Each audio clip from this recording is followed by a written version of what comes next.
เนิน500ช่องอ่านม้าอำเภอน้ำยืนจังหวัดอุบลราชธานีตอนที่ทหารไทยตีขึ้นไปยึดคืนได้แล้วเดินเข้าไปเคลียร์พื้นที่สิ่งที่เจอไม่ได้มีแค่ปลอกกระสุนกับข้าวของที่ฝ่ายเขมรทิ้งไว้ตอนถอยหนีแต่มีจรวดต่อต้านรถถังของจีนวางอยู่ทั้งลูกยังไม่ได้ยิงสภาพยังดีของชิ้นนี้เองที่ทำให้เกิดเรื่องต่อมาอีกยาวเพราะพอข่าวออกไปปุ๊บก็มีกระแสสะพัดว่าทางการจีนติดต่อมาขอคืนร้อนถึงรัฐมนตรีว่าการกระทรวงกลาโหมต้องออกมาพูดเองแล้วในจังหวะเดียวกันนั้นอีกฝากหนึ่งกองทัพบกไทยก็เพิ่งได้เขี้ยวเล็บชิ้นใหม่จากอเมริกาเข้าประจำการพอดี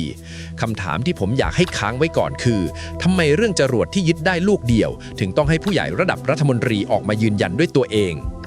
เอาเรื่องของอเมริกาก่อนคุณผู้ชมคงเคยได้ยินชื่อจรวดที่ยูเครนเอาไปสอยรถถังรัสเซียร่วงเป็นแถบๆนั่นคือรุ่นแจฟลินกองทัพบกไทยแสดงความสนใจตัวนี้มาตั้งแต่ปี 2564 แล้วก็มีข่าวสลับไปมาว่าจะได้ไม่ได้จนคนตามข่าวแท้ถอดใจ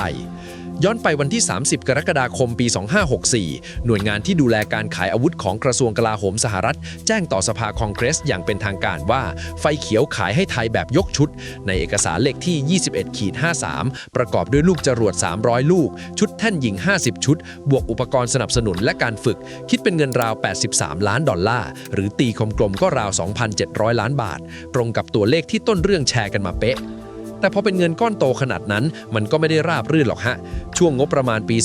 2565 โครงการนี้ถูกกรรมาธิการตัดออกไปรอบหนึ่งเรื่องเลยเงียบหายไปพักใหญ่กว่าจะมาได้ข้อสรุปเรื่องสัญญาการผลิตก็ปาเข้าไปเดือนกุมภาพันธ์ปี 2568 และไทยรัฐรายงานเมื่อวันที่ 10 มิถุนายนปีนี้ยืนยันว่ากองทัพไทยนำเจ้าตัวนี้เข้าประจำการเรียบร้อยแล้วตั้งแต่ปีที่ผ่านมาสอดคล้องกับภาพข่าวการส่งมอบที่มีการเผยแพร่กันถามว่าซื้อมาแทนอะไรคำตอบคือแทนของเก่าที่มันหมดอายุไขไปแล้วจริงๆนั่นคือปืนไร้แรงสะท้อนถอยหลังที่ทหารเรียกสั้นๆว่าปรสขนาด106มิลลิเมตรตัวนี้ไทยรับมาตั้งแต่ยุคสงครามเวียดนามอายุปาไป 5-60 ปีคุณผู้ชมลองนึกภาพนะฮะปืนตัวนี้เวลายิงมันจะมีเปลวไฟกับแรงอัดพุ่งออกทางท้ายลำกลองใครเผลอไปยืนหลังปืนคือเจ็บและพอยิงเสร็จควันกับเปลวไฟมันฟ้องทันทีว่าเรายิงมาจากพุ่มไหน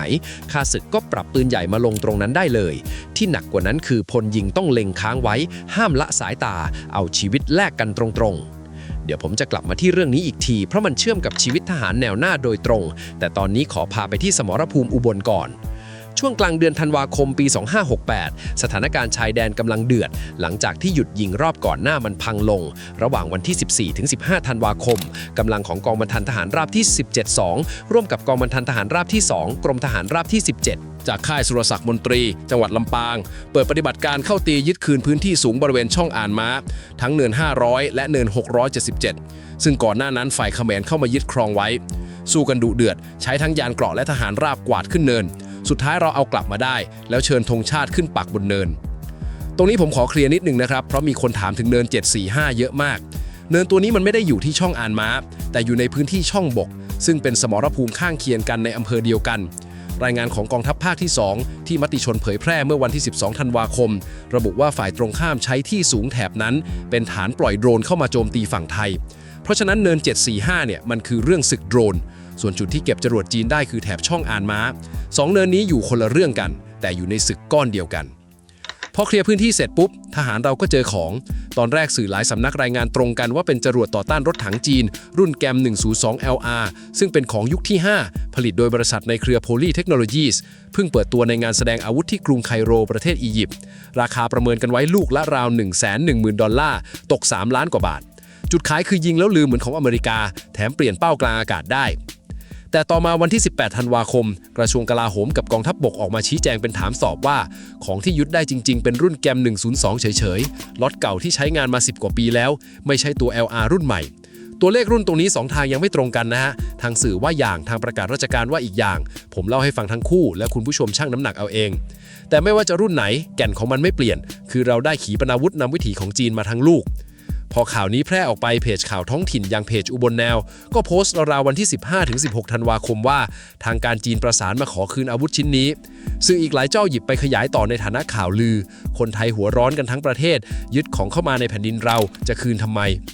และนั่นแหละคือเหตุที่ทำให้พลเอกณัฐพลนาคพาณิชย์หรือบิ๊กเล็กซึ่งขณะนั้นนั่งเก้าอี้รัฐมนตรีว่าการกระทรวงกลาโหมต้องออกมาพูดเองก่อนเข้าประชุมสภาความมั่นคงแห่งชาติในวันที่ 16 ท่านบอกชัดว่าไม่ได้รับทราบเลยว่ามีใครติดต่อมาขอคืนแล้วก็ทิ้งประโยคที่คนแชร์กันทั้งบ้านทั้งเมืองว่าตามกฎบัตรแล้วอันไหนที่ยึดได้ก็เป็นของเราส่วนจะเอาไปใช้ต่อหรือทำลายต้องตรวจสอบกันก่อนเรื่องกรรมสิทธิ์นี่สำคัญมากนะฮะในทางสากลมีหลักที่เรียกกันว่าทรัพย์เฉลยอนุสัญญากรุงเฮกมาตรา 53 วางหลักไว้ว่าอาวุธยุทโธปกรณ์ของรัฐฝ่ายตรงข้ามที่ยึดได้ในสนามรบตกเป็นของฝ่ายที่ยึดโดยอัตโนมัติไม่ต้องคืนต่างจากทรัพย์สินส่วนตัวของเฉลยที่ต้องเก็บรักษาไว้ให้เจ้าตัวพูดง่ายๆก็คือคำที่ท่านรัฐมนตรีพูดมันไม่ได้พูดเอามันแต่มันตรงกับหลักสากลทุกตัวอักษรแถมการพูดออกสื่อแบบเปิดเผยยังเท่ากับปักหมุดสถานะของกลางชิ้นนั้นไว้กลางแจ้งใครจะมาขอที่หลังก็ต้องอธิบายกับสาธารณะเอาเองของแบบนี้ทุกชาติเขาทำกันหมดอเมริกาเคยเก็บอาวุธโซเวียตไปผ่าดูอิสราเอลยึดรถถัง T-72 ไปศึกษายูเครนก็ตั้งหน่วยถอดชิ้นส่วนอาวุธรัสเซียกันเป็นเรื่องเป็นราวและในทางกลับกันรัสเซียเองก็เอาจรวดอเมริกันที่ยึดได้ไปให้วิศวกรถอดแบบเหมือนกันทีนี้มาถึงส่วนที่ผมว่าลึกที่สุดของเรื่องทั้งหมดลองคิดตามนะฮะตอนนี้ในมือกองทัพไทยมีของ2 อย่างพร้อมกัน 1. คือจรวดยิงแล้วลืมของอเมริกาซึ่งเป็นต้นแบบของโลก 2. คือตัวอย่างจริงของจรวดจีนที่เดินตามแนวคิดเดียวกันมันเหมือนเรามีทั้งของต้นตำรับและของที่เขาทำตามมาวางเทียบกันบนโต๊ะเดียวการได้ขีปนาวุธมาทั้งลูกมันมีค่ากว่าการอ่านสเปคในกระดาษเยอะครับเพราะหัวนำวิถีตัวจริงมันบอกได้ว่าใช้คลื่นความถี่ย่านไหนตาของมันจับความร้อนแบบไหนสื่อสารกับแท่นยิงอย่างไรข้อมูลพวกนี้เอาไปทำเป็นคลังลายเซ็นสัญญาณแล้วต่อยอดเป็นระบบกวนสัญญาณหรือระบบเตือนภัยให้ยานเกราะเราได้เท่าที่ดูนะครับถ้าวันหน้ามีการปะทะระลอกใหม่ที่หลายคนเรียกกันว่ายก3แล้วฝ่ายตรงข้ามหยิบจรวดรุ่นเดียวกันนี้ขึ้นมายิงใส่ยานเกราะไทยเราจะรู้จักมันดีกว่าเดิมมากรู้ว่ามันมองเห็นอะไรรู้ว่ามันหลงอะไรแค่นี้ก็ได้เปรียบไปครึ่งทางแล้ว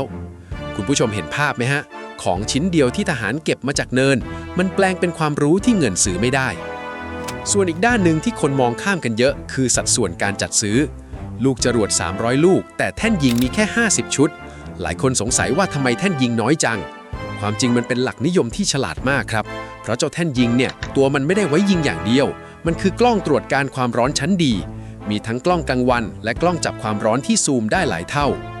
ในสงครามจริงที่อัฟกานิสถานและอิรักทหารอเมริกันใช้แท่นยิงตัวนี้เป็นกล้องส่องกลางคืนนั่งเฝ้าเป้าทั้งคืนโดยไม่ต้องยิงจรวดสักลูกเพราะจรวดมันแพงลูกละหลายล้านแต่การส่องดูมันฟรีแปลว่าการมี50ชุดกระจายตามแนวชายแดนเท่ากับเรามีตา50คู่ที่มองทะลุความมืดได้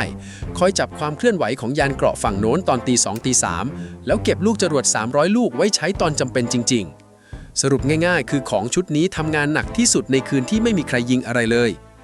ส่วนเรื่องราคาที่หลายคนติดใจจรวดลูกละราว160,000 ถึง 170,000 ดอลลาร์เรทวันนี้ดอลลาร์ละเกือบ33 บาทก็ตกลูกละ 5-6 ล้านบาทเทียบกับรถถังจีนมือ2ที่ราคาพอๆกันหรือถูกกว่าฟังแล้วไม่คุ้มแต่ผมมองอย่างนี้นะฮะของแบบนี้ไม่ได้เอาไปวัดกับราคารถถังมันวัดกับชีวิตของคนที่ยืนอยู่หน้ารถถังต่างหากกลับมาที่ปรส.รุ่นสงครามเวียดนามที่ผมค้างไว้ความต่างมันอยู่ตรงวินาทีหลังเหนี่ยวไกของเก่าคือยิงแล้วต้องนั่งเล็งต่อตำแหน่งถูกเปิดหนีก็ไม่ได้ส่วนของใหม่คือเล็งล็อกยิงแล้ว2 นายที่ประจำการอยู่หลบเข้าที่กำบังได้ทันทีจรวดวิ่งไปหาเป้าเองจะย้ายที่จะบรรจุลูกใหม่ทำได้หมดอัตราการรอดชีวิตของทหารราบ2 นายเนี่ยมันต่างกันคนละโลกแล้วมันยังชนกับเกราะสมัยใหม่ได้ด้วยเพราะหัวรบเป็นแบบ2 จังหวะลูกแรกไปเปิดเกราะปฏิกิริยาระเบิดที่แปะอยู่รอบทั่วรถถังก่อนลูกที่2ค่อยเจาะเข้าเกราะหลักบวกกับวิถีที่พุ่งขึ้นสูงแล้วดิ่งลงถล่มหลังคาป้อมปืนซึ่งเป็นจุดที่เกราะบางที่สุดผลงานแบบนี้เห็นกันมาแล้วในสงครามยูเครนป้อมปืนรถถังหลุดลอยเป็นเรื่องปกติที่ต้องพูดถึงเพราะฝั่งตรงข้ามก็ขยับต้นเรื่องที่แชร์กันระบุว่าจีนส่งรถถังไทป์69ให้กัมพูชาล็อตแรกไม่เกิน100 หันขณะที่เมื่อวันที่9 มิถุนายนปีนี้พลตรีจางหลิงตงผู้ช่วยทูตทหารจีนประจำประเทศไทยแจ้งกับผู้แทนกลาโหมไทยว่าที่ส่งไปคือรถถังไทป์59ดีล็อตแรก39คันจากทั้งหมด93คันตัวเลข2 ทางยังไม่ตรงกันผมวางไว้ให้ครบทั้งคู่แต่จีนยืนยันว่าเป็นสัญญาเก่าที่ทำกันไว้ก่อนเกิดเหตุปะทะและฝ่ายไทยระบุว่ายังไม่มีการเคลื่อนรถถังพวกนี้เข้ามาประชิดแนวชายแดนรถถังตระกูลนี้จริงๆมันคือของยุคเก่าที่จีนเอามาปรับปรุงใหม่ใส่ปืนใหญ่ขนาด105มิลลิเมตรใส่กล้องกลางคืนติดเกราะเสริมเพิ่มก็ถือว่าแรงขึ้นกว่าเดิมแต่พอเจอหัวรบ2 จังหวะที่ดิ่งลงมาจากด้านบนเกราะที่แปะไว้รอบตัวมันช่วยได้น้อยลงเยอะ และอย่าลืมว่าก่อนหน้านี้กองทัพบกเราก็มีจรวดสไปค์ของอิสราเอลประจำการอยู่แล้ว บริษัทผู้ผลิตแถลงตั้งแต่ปลายปี 2563 ว่าส่งมอบล็อตแรกให้กองพลทหารราบที่ 6 ตัวนั้นก็ยิงแล้วลืมเหมือนกัน รวมความแล้วตอนนี้ทหารราบไทยมีของ2 ค่ายไว้จับคู่กันตั้งรับ ระยะใกล้ระยะไกลเลือกใช้ได้ สถานการณ์ล่าสุดตอนนี้ยังอยู่ในภาวะหยุดยิงที่เปราะบาง หลังลงนามข้อตกลงรอบ 2 เมื่อวันที่ 27 ธันวาคมที่จันทบุรีก็สงบลงมาก แต่ยังมีกระทบกระทั่งกันประปรายทั้งเรื่องกับระเบิดและการยิงข้ามแนว ส่วนทางฝั่งอเมริกาก็เข้ามาใกล้ขึ้นเรื่อยๆ เมื่อเดือนพฤษภาคมที่ผ่านมารัฐมนตรีกลาโหมอเมริกันได้พบกับพลโทอดุลบุญธรรมเจริญรัฐมนตรีกลาโหมไทยคนปัจจุบันเป็นครั้งแรกและตกลงเดินหน้าเสริมขีดความสามารถให้กองทัพไทยหลายด้านทั้งระบบรับมือโดรนและศูนย์ซ่อมบำรุงยานเกราะในไทยคุณผู้ชมครับถ้ามองภาพรวมทั้งหมดสิ่งที่เปลี่ยนไปในรอบไม่กี่เดือนนี้ไม่ใช่แค่เราได้ของใหม่มา1 ชิ้นแต่คือทหารราบ2 นายที่นั่งอยู่ในหลุมบนสันเขามีเครื่องมือที่ยิงเสร็จแล้วหลบได้ทันมีตาที่มองเห็นในความมืดและมีของฝั่งตรงข้ามอยู่ในมือให้เรียนรู้ไว้ก่อนส่วนอีกฝั่งได้รถถังเก่าที่ปรับสภาพใหม่มาเป็น10เป็น100 คันถ้ายก3มาถึงจริงเมื่อไหร่คำตอบว่าใครเตรียมการบ้านมาดีกว่ากันมันจะเฉลยตัวเองบนสันเขาแถวน้ำยืนนั่นแหละ